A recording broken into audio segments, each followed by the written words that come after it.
Riley Gaines, trans athletes in sports is erasure of what a woman is. All-American swimmer Riley Gaines weighs in on the debate over transgender athletes in women's sports on America Reports. In 2021, the National Collegiate Athletic Association, NCAA, made more than $1.14 billion in revenues.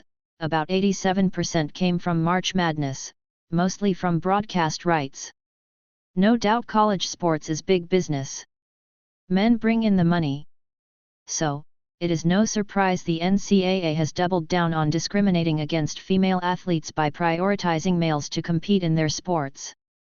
Hershey's faces backlash over putting trans woman on candy bar wrapper for International Women's Day. Female athletes are under attack by an insidious form of sex discrimination driven by identity politics and condoned by the majority of campus administrators and athletic departments unwilling to stand up for the rights of their own female champions. They want the trophies and the dollars that come with it. University of Pennsylvania swimmer Leah Thomas swims in the 500 freestyle finals during the NCAA Swimming and Diving Championships on March 17, 2022. At the Macaulay Aquatic Center in Atlanta, Georgia. Last year, Americans were awakened to the real March Madness when 6'1" trans-identifying male swimmer Leah Thomas ran away with a national title in women's swimming. What has the NCAA done to reckon with this blatant injustice that sent a shockwave through the sporting world? Unless incoming President Charlie Baker, the former Republican governor of Massachusetts, makes major changes, the answer is nothing except double down on its transgender-inclusive agenda while distancing itself from any accountability.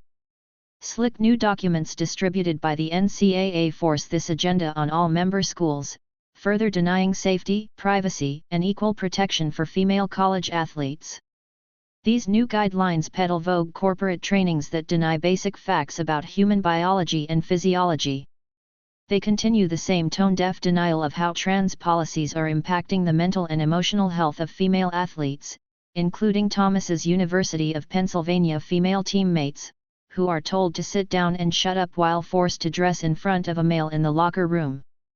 Biological males should not be allowed to compete in women's sports, Taylor Silverman video.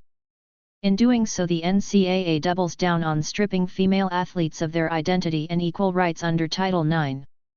Never mind that forcing female athletes to forego the safety and privacy of women's locker rooms with biological males is a form of sexual and emotional abuse in violation of Title IX.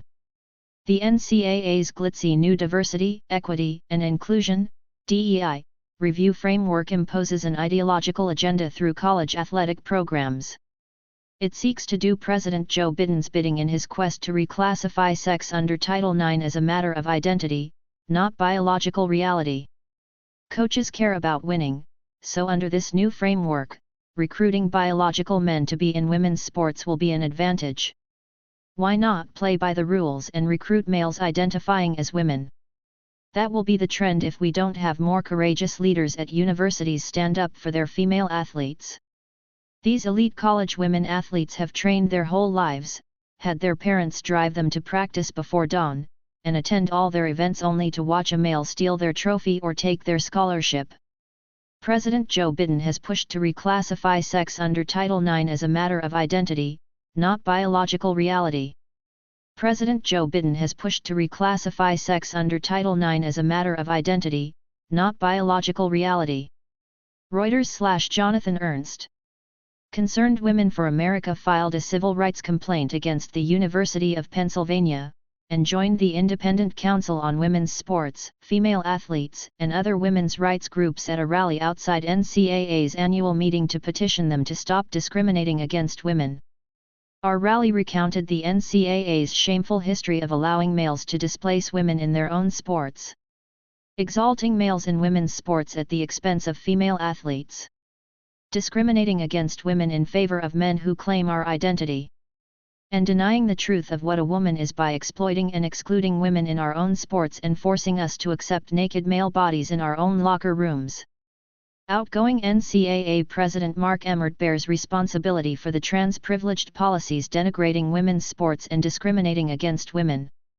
Current NCAA Board of Governors Chair Linda Livingstone, the president of Baylor University, has adopted the company line and refused to meet with women's organizations and female athletes facing this discrimination.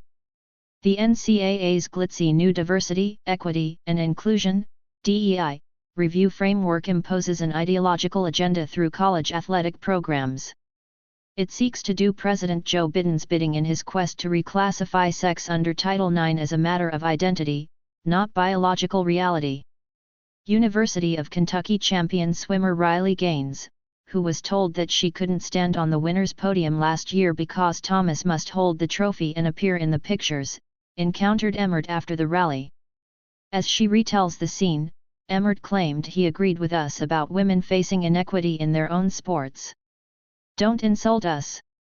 The NCAA may pride itself on pushing an agenda that strips sex from its policies and promotes gender-bending pronoun use as some form of enlightenment.